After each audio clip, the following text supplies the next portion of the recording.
সবাইকে আজকের এই বিশ্লেষণে স্বাগত জানাচ্ছি। চলুন কোনো রকম ভূমিকা ছাড়াই সরাসরি মূল বিষয়ে ঢুকে পড়া যাক।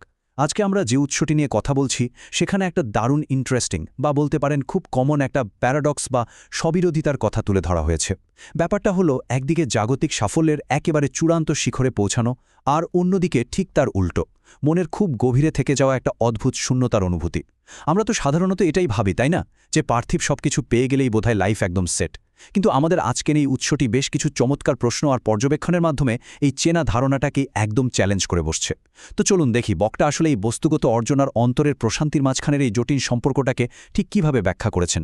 পর্ব ১, বস্তুগত সাফল্যের পেছনের গল্প। উৎসটিতে ব্যাপারটা বোঝানোর জন্য দারুণ সুপরিচিত দুজন আইকনিক মানুষের জীবনের একটা বিশাল বৈপরীত্য তুলে ধরা হয়েছে। একদিকে আছেন কিংবদন্তি সত্যজিৎ রায়। ভাবুন তো, তিনি অস্কার পেয়েছেন, পৃথিবীর সবচেয়ে বড় স্বীকৃতিগুলোর একটা তার হাতে। খ্যাতি, মানুষের ভালোবাসা, লাইট ক্যামেরা, অ্যাকশন, বলতে গেলে সবকিছুই তার হাতের মুঠোয়। কিন্তু উৎসটি বলছে জীবনের শেষ পর্যায়ে এসে তিনি হয়তো সেই স্বপ্নের অস্কারটা নিয়েই ঘুমাচ্ছেন, অথচ মনের ভেতরে নিজের প্রাপ্তি নিয়ে একটা বিশাল শূন্যতা অনুভব করছেন। অন্যদিকে তুলনা করা হয়েছে বিখ্যাত রকস্টার এলভিস প্রেসলির সাথে। সেই যুগেই তার নিজস্ব প্রাইভেট জেট ছিল, চিন্তা করতে পারেন, সম্পদের কোনো অভাব ছিল না।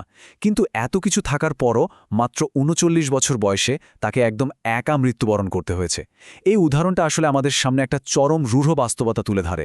বস্তুগত প্রাচুর্য কিন্তু কখনোই জীবনের এই চূড়ান্ত নিঃসঙ্গতাকে আটকাতে পারে না। আর ঠিক এই জায়গাটা থেকেই একটা খুব গভীর প্রশ্ন চলে আসে, সবকিছু থাকার পরও মানুষের ভেতরে এই একাকিত্ব কেন? একটু ভেবে দেখুন, যাদের বাহ্যিকভাবে কোনো কিছুরই অভাব থাকার কথা নয়, তারা কেন এত তীব্রভাবে নিঃসঙ্গতায় ভোগেন?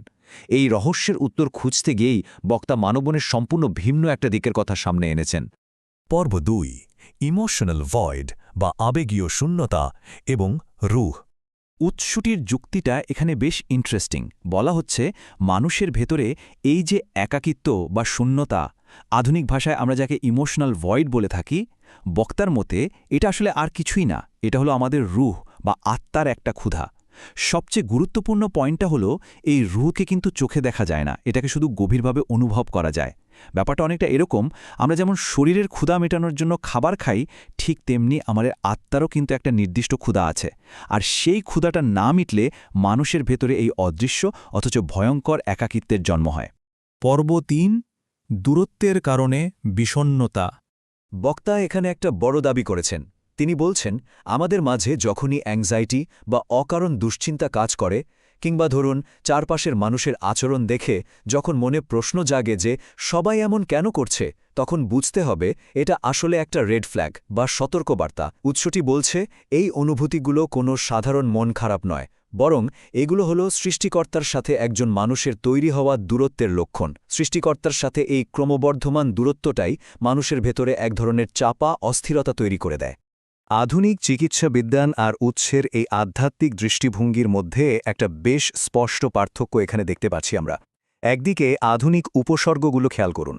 আমাদের বর্তমান বা আগের প্রজন্মের মধ্যে এই যে ডিপ্রেশন বা বিষণ্ণতা এত ব্যাপকভাবে ছড়িয়ে পড়েছে, যার জন্য অসংখ্য মানুষকে রাতে ঘুমানোর জন্য ঘুমের ওষুধের ওপর নির্ভর করতে হচ্ছে।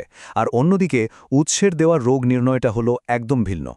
বক্তার মতে এই ডিপ্রেশন কোনো নিছক চিকিৎসাগত অবস্থা নয়, এটি হলো আধ্যাত্মিক শিকড় থেকে দূরে সরে যাওয়ার ফল। সৃষ্টিকর্তার সাথে দূরত্ব তৈরি হওয়া, আর ওই যে বললাম আত্মার সেই অজানা ক্ষুধারই একটা সুস্পষ্ট লক্ষণ এটা। সোজা কথায় যাকে আমরা ডিপ্রেশন বলে ভাবছি, তা মূলত আমাদের রুহের হাহাকার। পর্ব ৪, শান্তির আধ্যাত্মিক পথ। তাহলে এর সমাধান কি? এই শূন্যতা নিরাময়ের জন্য বক্তা খুব সুন্দর ধাপে ধাপে অনুসরণ করা যায় এমন একটা আধ্যাত্মিক প্রক্রিয়ার কথা বলেছেন। প্রথমত, সৃষ্টিকর্তার সাথে যে দূরত্বটা তৈরি হয়ে গেছে সেটা আস্তে আস্তে কমিয়ে আনতে হবে। দ্বিতীয়ত, সিজদা বা প্রার্থনায় অবনত হওয়ার কথা বলা হয়েছে। আর তৃতীয় এবং সবচেয়ে ইমোশনাল পয়েন্টটা হলো রাতের নির্জনে তাহাজ্জুদের নামাজে বসে সৃষ্টিকর্তার সাথে একেবারে একজন ক্লোজ বন্ধুর মতো করে কথা বলা। বুঝতে পারছেন ব্যাপারটা? এটা শুধু নিয়ম মেনে কোনো যান্ত্রিক প্রার্থনা নয়, বরং সৃষ্টিকর্তার সাথে খুব পার্সোনাল আর ঘনিষ্ঠ একটা কানেকশন তৈরি করার কথা বলা হচ্ছে এখানে। পর্ব ৫, ওষুধের পরিবর্তে আত্মজাগরণ। বক্তা ভীষণ কনফিডেন্ট যে এই আধ্যাত্মিক চর্চাগুলোর মাধ্যমে শুধু যে মনের সে ভারী কষ্টগুলো কেটে যাবে বা রুহ শান্তি পাবে তা কিন্তু নয়, এর প্রভাব সরাসরি মানুষের বাহ্যিক আর দৈনন্দিন জীবনেও পড়বে বলে উৎসটিতে দাবি করা হয়েছে। বলা হচ্ছে এর ফলে দৈনন্দিন কাজে ফোকাস বাড়বে, ভেতরে প্রশান্তির কারণে চেহারানাকে আরও সুন্দর, উজ্জ্বল বা গ্লোসি হয়ে উঠবে। এমনকি মানুষ যে কাজে হাত দেবে তাতেই সফলতা পাবে। মানে আত্মার শান্তির পাশাপাশি জাগতিক আর শারীরিক সৌন্দর্যের একটা অদ্ভুত দারুণ কম্বিনেশনের কথা এখানে তুলে ধরা হয়েছে। আজকের এই বিশ্লেষণের একেবারে শেষ পর্যায়ে এসে আমরা আসলে দুটো সম্পূর্ণ ভিন্ন জীবনধারার একটা স্পষ্ট তুলনা দেখতে পাচ্ছি। একদিকে হলো ডিপ্রেশনের ঔষধের উপর নির্ভর করে কোনোমতে রাত পার করা, আর অন্যদিকে ওষুধ ছেড়ে দিয়ে নিজের ভেতরের রুহ বা আত্মাকে নতুন করে চেনার চেষ্টা করা। বক্তার চূড়ান্ত প্রস্তাবনাটাই হলো এটা, যে আত্মার এই পরিচয়টা যদি একবার অনুধাবন করা যায়, তাহলেই জীবনকে সত্যিকারের সুন্দর করে তোলা সম্ভব, যেটা গাদা গাদা কৃত্রিম ওষুধ খেয়ে কখনোই অ্যাচিভ করা সম্ভব নয়। উৎসটির এই পুরো বক্তব্য আমাদের সামনে সত্যি একটা গভীর দার্শনিক ভাবনার দরজা খুলে দেয়। আচ্ছা, আমাদের সমাজ তো ডিপ্রেশন বা বিষণ্ণতার মতো উপসর্গগুলোর চিকিৎসা নিয়ে সারাক্ষণ এত ব্যস্ত, কিন্তু এর পেছনের মূল কারণ, মানে সেই আত্মার গভীর ক্ষুধাকে কি আমরা পুরোপুরি ইগনোর করে যাচ্ছি? এই প্রশ্নটা কিন্তু আমাদের নতুন করে ভাবতে বাধ্য করে যে আধুনিক সমাজ মানুষের ভেতরের এত বিশাল একটা শূন্যতাকে আসলে কতটা গভীরে গিয়ে মোকাবেলা করতে পারছে। আর এই বড় চিন্তার খোরাকটাই আজকে সবার জন্য রেখে যাচ্ছি। আজকের মতো বিশ্লেষণ এখানেই শেষ করছি। খুব শীঘ্রই নতুন কোনো ইন্টারেস্টিং বিষয় নিয়ে আবারও কথা হবে।